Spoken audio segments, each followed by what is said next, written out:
My name is Olive Page, and I'd like to give you some tips on how to become a fashion buyer.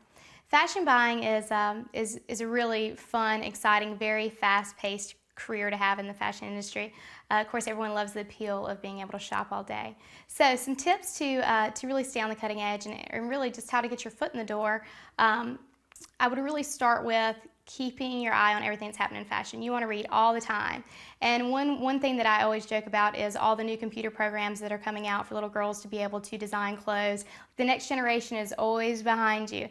And it is true, the fashion industry is, it's tough. You have to stay rolling with it. So first and foremost, just read, and it's not hard to watch a bunch of fashion shows. It's actually a lot of fun. Another thing that's really good to do if you'd like to get in the fashion industry as a buyer is enter in with a large company. Large companies like Macy's, which is part of Bloomingdale's, TJ Maxx, Marshalls, they're part of the TJX Corporation. They all do corporate training. So, you could have bachelor's in business, and just go to a job fair. I actually worked with a girl years ago at Express, and she had, I believe she was an education major, but she went to a job fair and she got spotted by Macy's, and she did their corporate training program and became an assistant buyer. So from the assistant buying program, when you enter in the program, they outline your entire career. They say, okay, this is where you're going to start. You're going to do these are the criteria we'd like for you to meet. They teach you how to analyze a particular season, how to adjust if certain merchandise isn't going well. A lot of people don't realize it's a lot about numbers.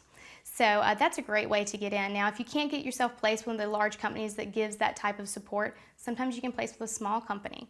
And because it is a lot about numbers, even places like small boutiques or stores and different retailers, it could be an at-home business, it could be an individual just selling merchandise, it could be t-shirts, keychains.